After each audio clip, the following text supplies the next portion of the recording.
پچھلے پارٹ میں ہم نے دیکھا تھا کہ کس طرح خدا بند قدوس آدم اور حوا کی تربیت کرتا ہے، انہیں گائیڈ کرتا ہے، ان کی رہنمائی کرتا ہے۔ وہ کون سی باتیں تھیں جو خدا ہر روز آ کر آدم اور حوا سے کرتا ہے۔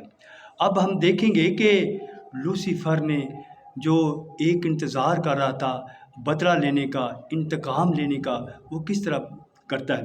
جب وہ یہ ساری چیزیں دیکھتا ہے کہ خدا میں اور آدم میں اور حوا میں اتنی رفاقت ہے، اتنی یگانگت ہے، تو وہ اپنے ساتھیوں کے پاس جاتا ہے اور سب سے پہلے تو وہ ان کا شکریہ ادا کرتا ہے کہ دوستو آپ نے میری بات مانی اور اس دن کا، اس وقت کا انتظار کیا، انتظار کرتے رہے۔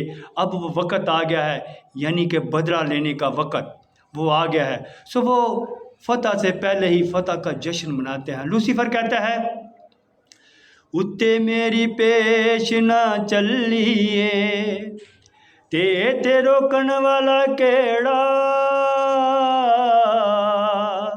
میں ردیا آسمانہ تو کیتا دھرتی آن بسیرا، اتے میرا زور نہ چلیا اے ایتھے چلنا زور نہیں تیرا، آدم میرا دل تے تاں ٹھردا کر اجڑیاں ویکھاں تیر۔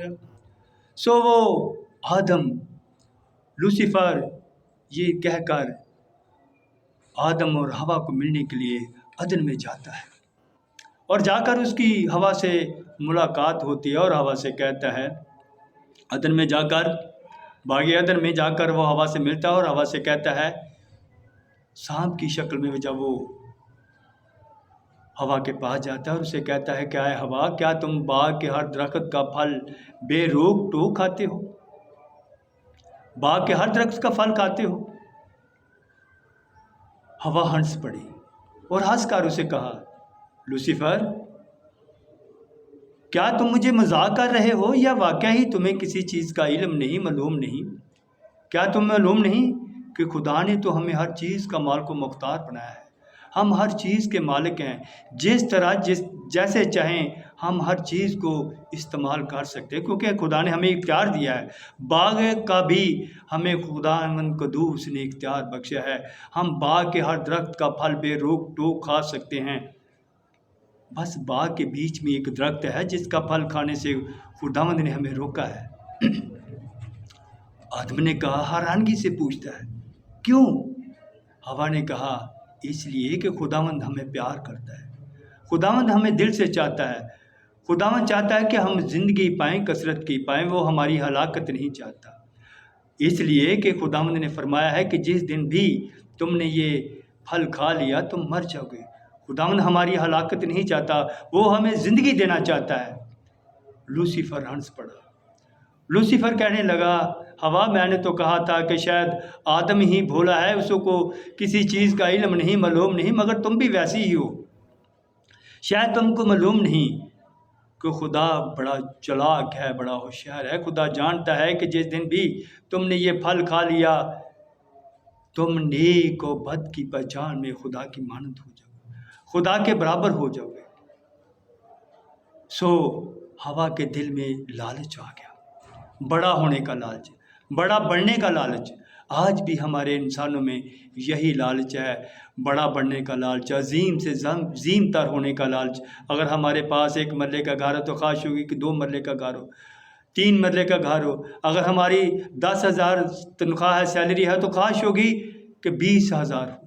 اسی طرح بے شک خداوند قدوس نے ہر چیز کا انہیں مالک و مختار بنا دیا تھا، تو بھی ان کے دل میں لالچ آیا کہ ہم خدا کی مانند ہو جائیں، نیک و بد کی پہچان میں خدا کی مانند ہو جائیں۔ لوسیفر کے دل میں بھی یہی لالچ آیا کہ ہم خدا کی مانند ہو جائیں، ان کے دل میں بھی یہی لالچ آیا کہ ہم خدا کی مانند ہو جائیں۔ لوسیفر بھی کہنے لگا کہ میرا تخت اس سے بھی اونچا ہوگا، اور یہ بھی اسی طرح ان کے دل میں لالچ آیا کہ ہم خدا کی مانند ہو جائیں۔ سو حوا نے پھل کھایا اور آدم کو بھی دیا۔ جب انہوں نے پھل کھا لیا تو خدا کو پتہ چل جاتا ہے، خدا کو معلوم ہو جاتا ہے، کیونکہ ہمارا خدا دور و نزدیک کا خدا ہے، خدا کو پتہ چل جاتا ہے، خداوند کو بڑا دکھ ہوا۔ خداوند کہنے لگا کہ میں نے لوسیفر کو سب سے اعلیٰ اور افضل بنایا تھا، سب چیزوں کا اختیار اسے بخشا تھا، وہ سب سے زیادہ میرے قریب تھا، میرے نزدیک تھا، مگر اس نے میرے خلاف میری نافرمانی کی، میری حکم دھولی کی۔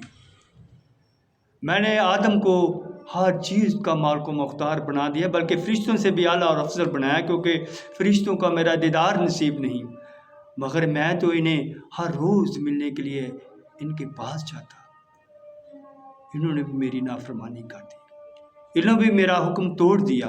خداوند کو بڑا دکھ ہوا، مگر خداوند کے دل میں صرف ایک ہی امید کی کرن تھی، وہ یہ کہ میں آدم کے پاس جاؤں گا اور جا کر اسے کہوں گا، شاید وہ توبہ کرے اور میں اسے معاف کروں، اور پھر میرا آنا جانا اسی طرح لگا رہے۔ خداوند اس کے پاس جاتا ہے، اسی جگہ سے، اسی وقت، اسی ٹائم پر، جس ٹائم پر وہ پہلے آتا تھا اسی ٹائم پر وہ آتا ہے، اسی جگہ سے، اسی طرح، اسی انداز میں وہ اسے آواز دیتا ہے، جس طرح کہ خداوند کو کسی چیز کا علم نہ ہو، معلوم ہی نہ ہو۔ خداوند اسے آواز دیتا ہے کہ آئے آدم، آئے آدم۔ آدم آواز دیتا ہے، خداوند میں یہاں ہوں، مگر میں تیرے پاس نہیں آ سکتا۔ خداوند پوچھتا ہے کیوں؟ اے میرے مالک، اے میرے خدا، میں ننگا ہوں، تجھے کس نے بتا دیا کہ تو ننگا ہے؟ اے میرے مالک، اے میرے خدا، وہ پھل جس کا تو نے کھانے سے ہمیں روکا تھا، ہمیں منع کیا تھا، وہ پھل ہم نے کھا لیا۔ اب اس نے اپنی غلطی کو تو مانا ہے، غلطی کا اقرار کیا ہے، مگر خداوند سے معافی نہیں مانگی۔ وہ یہ مانتا ہے کہ ہم نے وہ پھل کھا لیا ہے جس کا تو نے کھانے سے ہمیں روکا تھا، منع کیا تھا، مانتا ہے، غلطی مانتا ہے، مگر معافی نہیں مانگی۔ سو خداوند کو بڑا دکھ ہوا۔ خداوند نے فرمایا کہ دیکھ، میں نے تجھ پر بڑا بھروسہ کیا تھا، میں نے سب چیزوں کا مالک و مختار تجھے بنایا تھا، سب چیزیں تیرے اختیار میں کر دی تھی، میں نے تجھے فرشتوں سے بھی اعلیٰ اور افضل بنایا تھا، فرشتوں کو میرا دیدار نصیب نہیں، مگر میں تو تجھے ہر روز ملنے کے لیے آتا تھا۔ پھل کی کیا بات تھی؟ تو مجھے کہتا، میں تجھے ایسے ہزاروں پھل دے سکتا تھا، جس طرح خداوند نے داؤد کو کہا کہ یہ برکتیں کم تھی، تو مجھے کہتا میں تجھے اور دے دیتا۔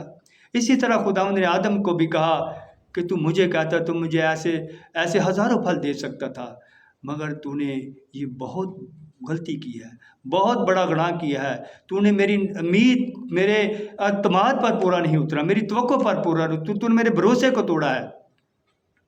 اب خداوند فرماتا ہے، پھل کھا کے آدم آئے کیتا اپنائی نکسانے، منہ موڑ کے رب دے روپ والوں لئی پاپ دی چادر تانے، رب آکھیا تینوں بخشاں گا، تیرا بچنا ہی میری شان، ہن اکھیاں تو میرے دور ہو جا، ہن اے ہوئے میرا فرمان۔ خداوند فرماتا ہے کہ آدم، تو نے بہت بڑا گناہ کیا ہے، تو نے بہت بڑی غلطی کی ہے، میں تجھے پھر اسی طرح ملوں گا، تیرے ساتھ اسی طرح باتیں کروں گا، میں تجھے ضرور بخشوں گا، کیونکہ یہی میری پہچان ہے، یہی میری شان ہے، لیکن اس سے پہلے کہ میرا قہر تجھ پہ بھڑکے تو میری آنکھوں سے دور ہو جا۔ سو خدا کے کلام میں لکھا ہے کہ خدا نے آدم اور حوا کو سزا دے کر انہیں باغ عدن سے نکال دیا۔ آدم کو کہ تو خون پسینے کی کمائی کھائے گا، حوا کو کہ تو درد ذیل سے بچے جنے گی، زمین کو کہ تو اونٹ کو ٹارے گائے گی، سانپ کو کہ تو پیٹ کے بل چلے گا اور عمر بھر خاک چٹے گا۔ سو خدا کے کلام میں لکھا ہے کہ خدا انہیں سزا دے کر باغ سے باہر نکال دیتا ہے، اور باغ کے چگرد شعلہ زن تلوار کا پیرا لگا دیتا ہے، کروبیوں کا پیرا لگا دیتا ہے، تاکہ اس زندگی کے درخت کی حفاظت کی جائے جو باغ کے بیچ میں ہے، تاکہ آدم اسے چھو نہ سکے، آدم اسے کھا نہ سکے، تانا ہو کہ وہ تا حیات جیتا رہے۔ سو خدا کے کلام میں لکھا ہے کہ خدا نے